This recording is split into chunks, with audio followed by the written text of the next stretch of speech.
Good morning, everyone. Welcome to the Digital Success Hot Seat.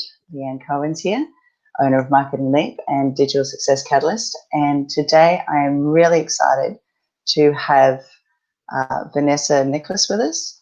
Now, Venessa is a hypnotherapist, but she's also an online coach. And she had actually started her business after being in the health and fitness industry for a huge number of years, and realized that there was actually a mind-body connection. So the reason that we have Venessa on today is she's going to actually share her journey about taking a service business and getting it online, and actually how some of the trials and the tribulations and the wins that she's had actually growing her business. So good morning, Venessa. Thank you so much for joining us. I might move over a little bit. All right. So tell us a little bit about yourself. Now, we've had some jokes going around that, I'll have to watch, that I might end up saying something that I didn't really mean to say because I might get put into a trance. So tell us a little bit about yourself and what you do and yeah. So as you said, I've come from a background in health and fitness. And now I combine that with the hypnotherapy and coaching. The background in fitness was literally when I was at university. I had a friend who said, do you want to do a aerobics instructor's course? And I was one of those people who just went, yeah, I'll do it. And there I was, grapevines and all that kind of stuff. I remember those days. Yeah. And from then I just ended up getting aerobics instructor work and building up the health and fitness side of my business. I ended up traveling and working in Hong Kong, and then that's how I ended up in Australia. So when I got here, I did a Pilates instructor course. And along my life, things have just kind of dropped in. I've not really had to think, oh, yeah, I really want to do this. It's just happened, a little bit like my friend saying, do the aerobics instructor course. So I then had a friend who was opening a Pilates studio, and obviously started working there. Then I went on to do a little bit of health coaching, and a few moves around Australia brought me to realizing with my health coaching that, especially my weight loss clients that had a lot of stress and anxiety going on in their life, they got to the point where they were losing weight, maybe for a few weeks, and then all the stress, anxiety, negative habits, bad habits, all that kind of stuff came into play again. So all the exercise and eating well, the exercise could carry on, the eating went downhill, the struggle in their mind was just, all that kind of thought of, oh, I'm going again, I'm so stupid, I'm a fat pig, whatever, thoughts go through your mind. And so that brought me to thinking, there's got to be something else. It's our minds that is controlling this, rather than just doing, 3 or 4 times a week of exercise. So that's what led me to do the hypnotherapy. And then I combined that with the coaching and has tweaked it a little bit to get where I am now. Wow. And isn't it amazing? Like you say, the comment, I'm a fat pig. The initial response is like you sort of recoil, but it's amazing the things that we actually do say to ourselves. And our self-talk. I find a lot of the time, you recoil from someone saying it. Like I can say it to you now and you think, oh, that's a bit harsh, but it's because I'm saying it to you. When you say it to yourself, you think that's acceptable. So if you think of other people saying the things that you say to yourself to you, you'd be like, how dare they say that? But how dare we say it to ourselves? We're our own harsh critics in everything we do. And so I think a lot of the things that go around in our minds, sometimes even we're not aware of consciously, and we think, oh no, I don't speak too badly to myself. But when we actually, rewind a little bit and go, okay, well, I'll actually think what I think about myself when I look in the mirror. As women, there's very few women, even, supermodels, look in the mirror and think, oh, look at that cellulite, or, I've got a zit.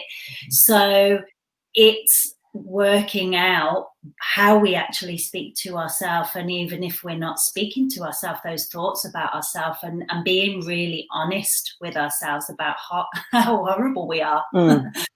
True. So with hypnotherapy and even coaching, a lot of that is generally, well, we're used to it being sort of one-to-one and face-to-face. How does that translate online? So, how do you run your business being online? So the reason I changed to going online is we were in Melbourne a year or two ago, and I had all my clients in one-on-one in clinic. It was all going great. We decided for a few reasons we'd move back to Sydney, and I wasn't able to see my clients from Melbourne, obviously, in person. So I said to them, well, do you want to try online? And most of them went, oh no, I don't want online. So I said, look, I'll get you a few names of people and you can phone them up, chat to them, see if you're comfortable. So I gave them the options, and then they came back to me and said, oh, we really want to work with you. So I said, look, we'll do half price online, and then you'll feel like if you don't like it, you're not, spending a lot of money and wasting your income. And if you do like it, all good, we'll go to your normal pricing. And every one of them actually came online and said, you know what, I really enjoy that. And how I describe it is, if you've ever been for a massage and you lie there, and the end of the massage, an hour or an hour and a half, however long you have, they say, okay, you're finished now, and you have to get up. And you're there face down and you just don't want to move. And you're like, oh, do I have to put my clothes on and get into the car? And, depending on the weather, it might be hot and sticky, and you think, oh, gross, I don't want to go outside, or it's freezing. It's that same feeling in the hypnosis. You're so relaxed and so chilled about everything. The minute you have to get up, it's like a big hardship. Whereas when you're online, you can just stay relaxed. You can stay in your very same room if you want to. So it's fantastic. Yeah. And you still get the same. Well, actually, two things here. Firstly, it's interesting that we do tend to not denigrate, but we don't put as much value on something when it is online as opposed to when it is face-to-face, regardless of the fact that it's still your time, it's still all of your training and all of your experience that's being brought to the fore. But do you find, obviously, with doing the hypnotherapy, it still translates across the digital space? Definitely. Yeah. Okay.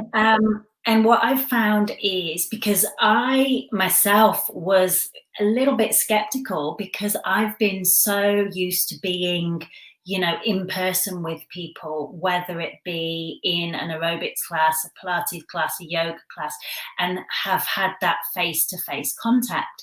So I was like, really, it might feel a bit weird. But once you get on and you chat to people, I think if you have that connection that you would have had anyway in person, it's exactly the same. And it's almost like someone can relax even further, because online, it's almost like there's a barrier where they feel like they can say things that maybe it would be a little bit harder to say face to face, and there'll be a little bit more going on if you were just in a room. For example, if a client comes the first time they come to see you, you have to ask the questions to dig deep to find out what exactly is going on. And sometimes online, they're able to let that go a little bit easier rather than feeling a little bit confronted by it when you are face to face. It's quite interesting. Yeah, that's a very good point.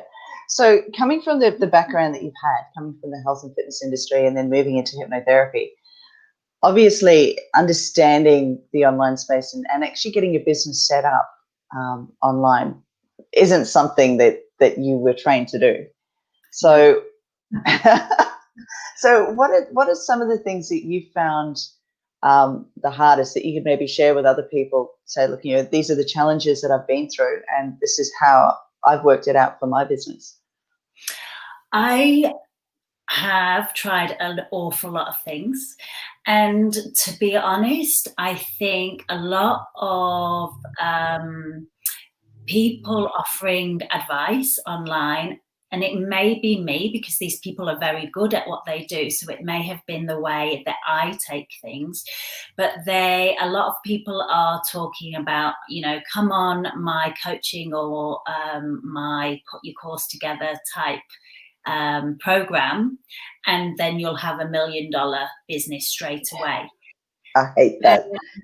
It drives me nuts.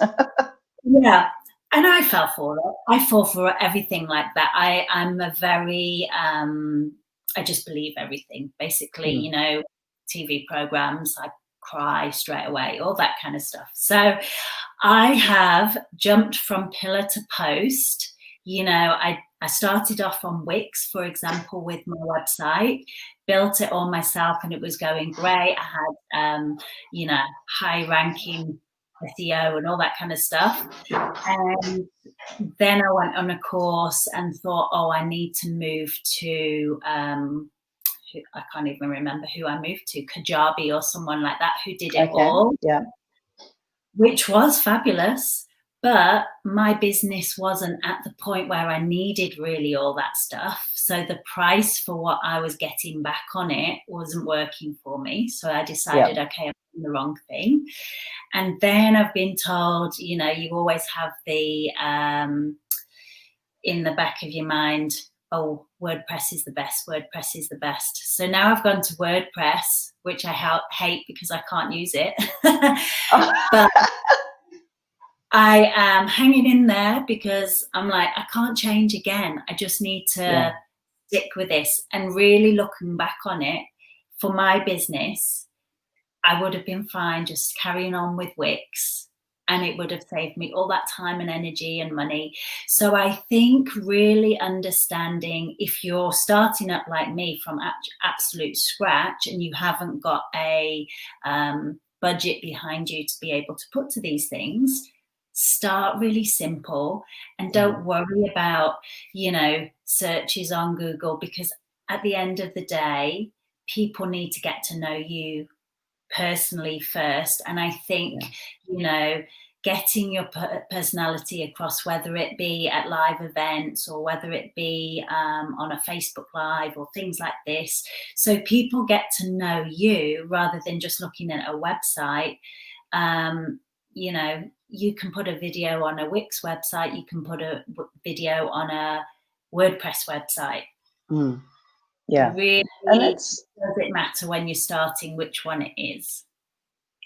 Yeah, that's true. And that's one of the things that I find with so many people is, and I'll be upfront, I am a WordPress specialist. I love WordPress. It's I should speak to you what then. we do. But getting the understanding of how the online space works.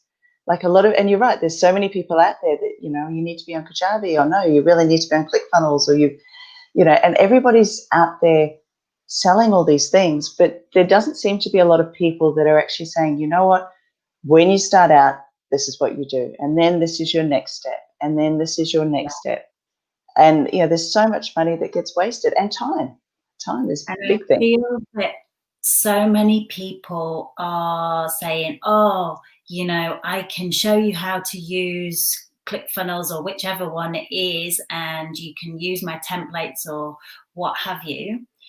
But, everyone is selling something. So yes, they want to make money, but underneath that, are they really doing it for your best interests? And that's where I have found some of the things I have invested in haven't always had my best interests. And really, if they had looked at my situation, looked at how many, I don't know, how many clients I had, how many followers I had at the time, they may have said, okay, build it up a little bit more before you come on board with us.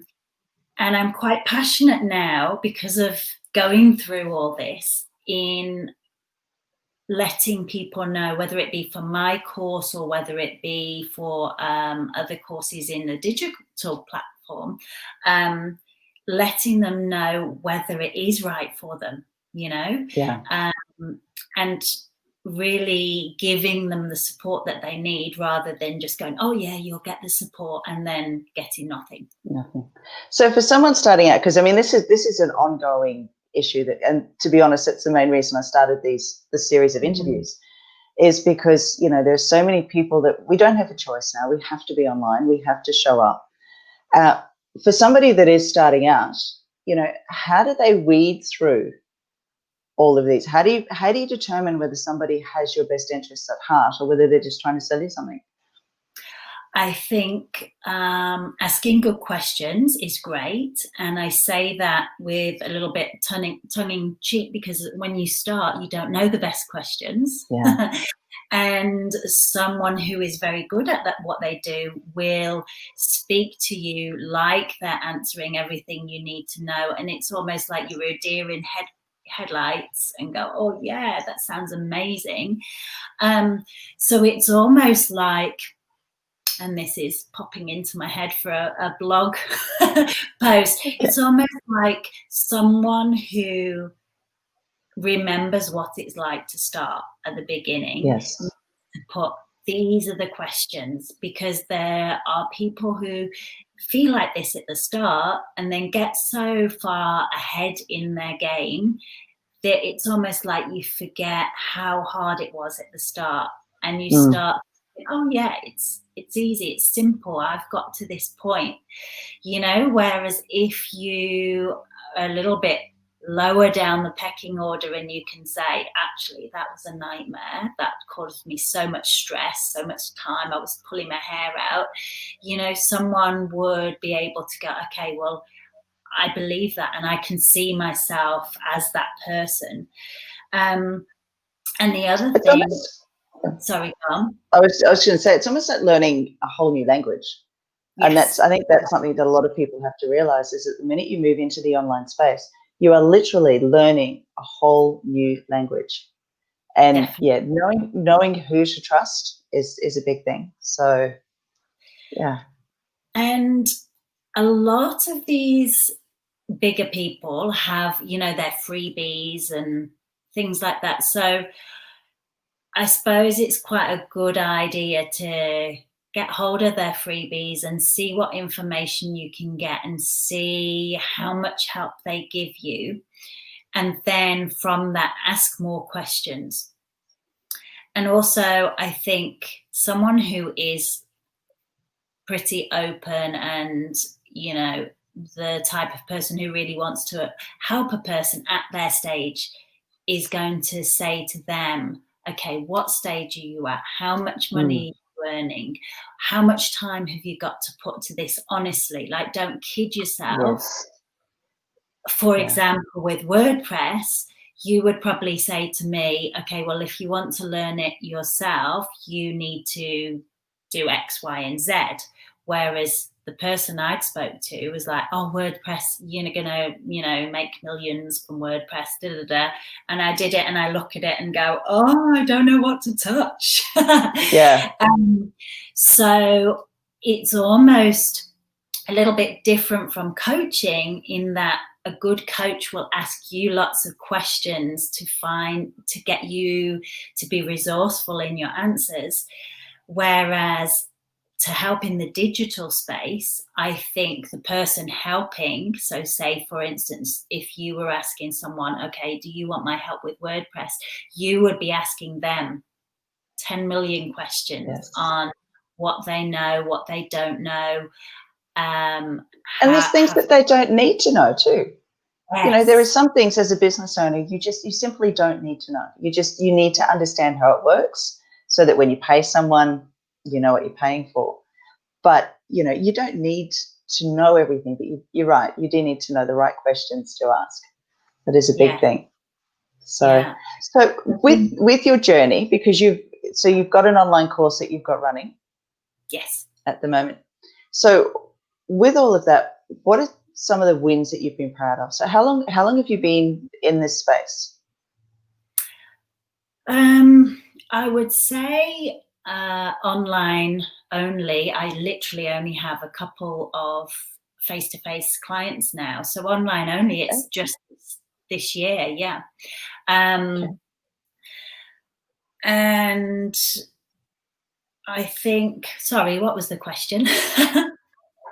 So in this last year of going online and creating your course, what are a couple of things that you've found have worked really well and you would consider them to be wins? Okay. Because I mean, setting up a course is a big thing. Yeah. Actually being more consistent online and chatting to people about what they need, what they are looking for, and almost getting to know them more on a personal level, which I was very wary of, because a lot of people say, oh, you know, you have to bring on this persona, everything's going right and you're earning millions and, you know, you have your life sorted. And that was making me hold back a little bit, because I'm a very honest person and I felt like I was lying. So I didn't want to go on a live and say, oh, everything's going great, when it wasn't. So finding my voice around that and being able to share with people my difficulties, my challenges, in a way that, you know, doesn't say, oh, I'm an absolute nightmare, but I am getting through it, and I want to be able to help you through that.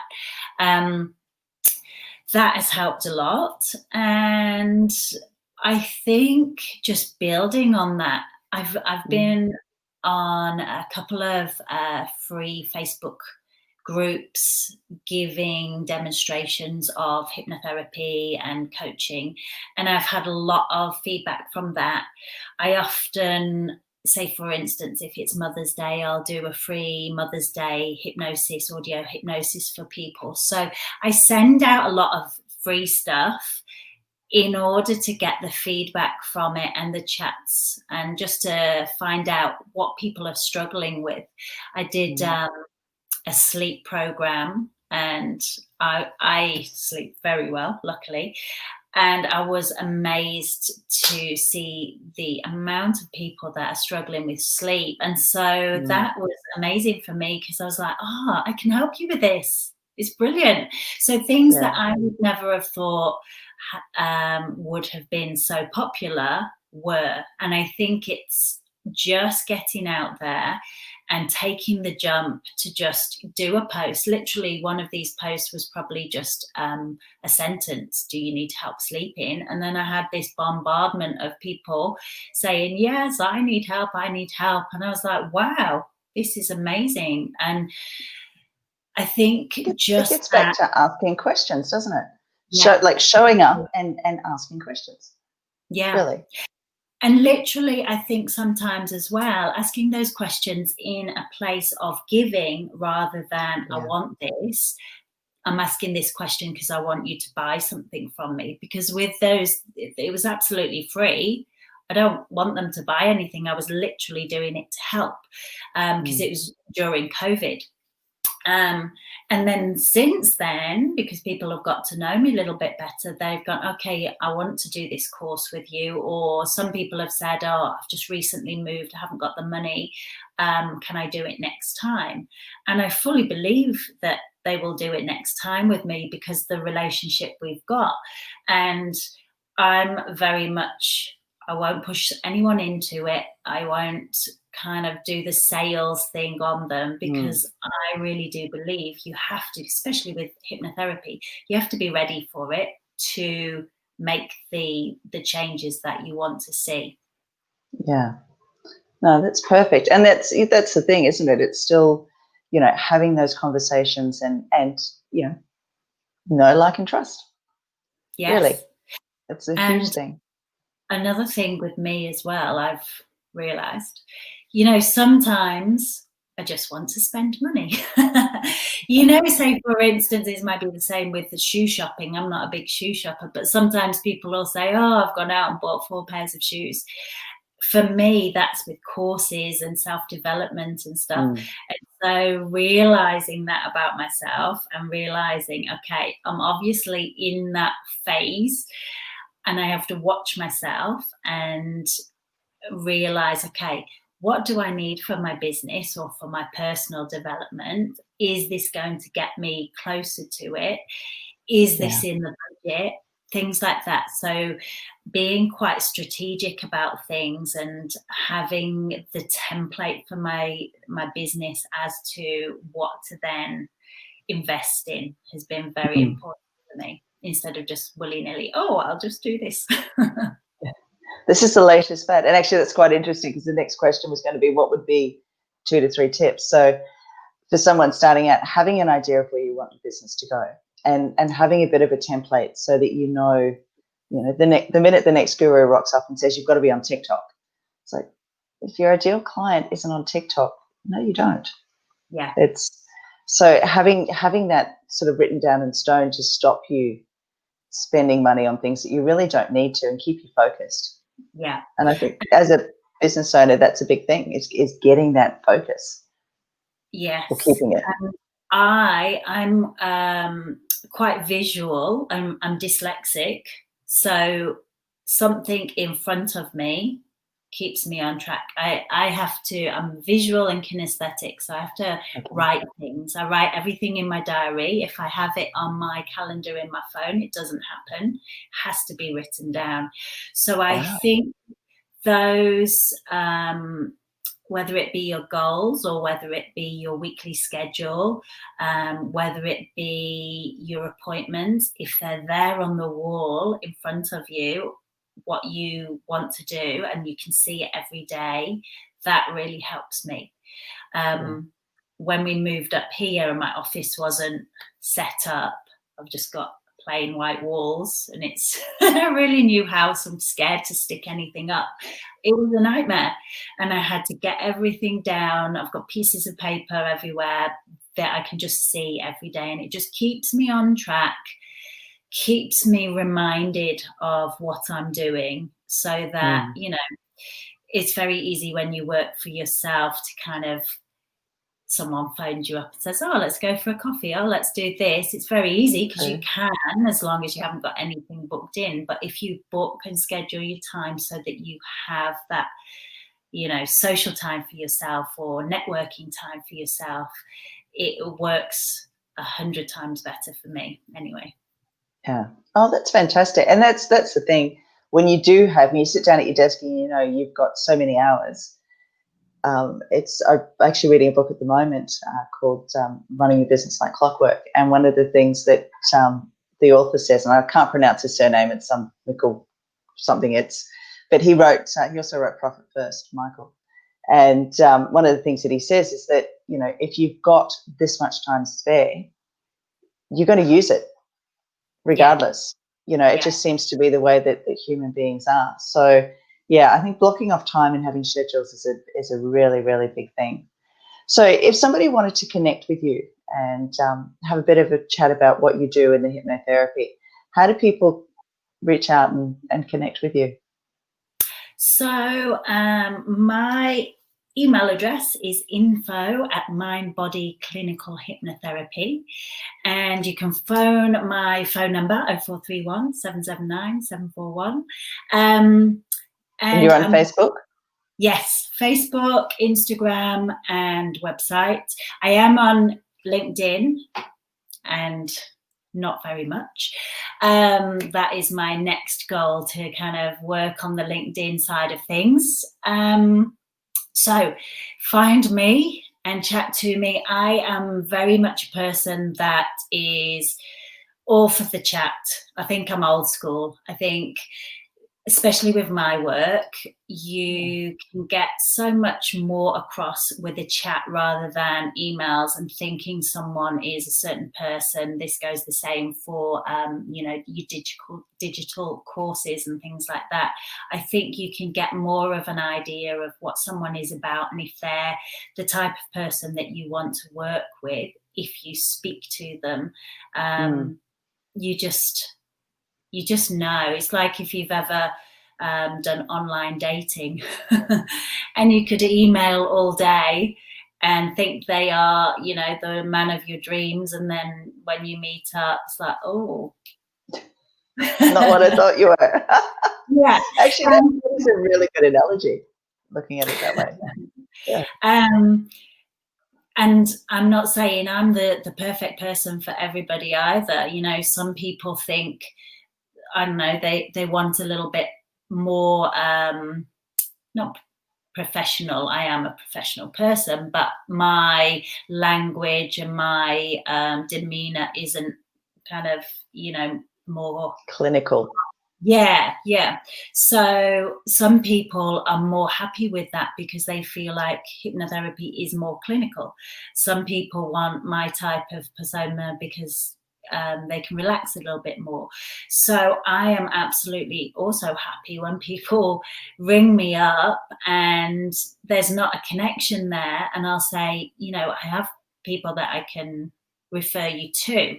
I would prefer that people find the right person to work with so that they get the best results, rather than it's not a free for all, you're my client or anything like that. I'm very much for finding the right person to work with and the right modality. If hypnotherapy isn't right, no way.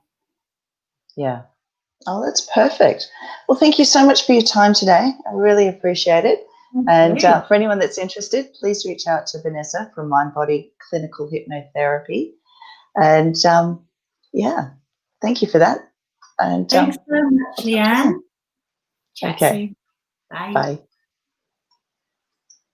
All righty. Thank you so much for joining us this morning. And I really hope you got something out of that. So I will be back next week at 10:30, interviewing another entrepreneur, discussing their online journey, and how they've actually made their way in the online space. So I'd love it if you come and join me next Wednesday at 10:30, and we'll talk again soon. Bye.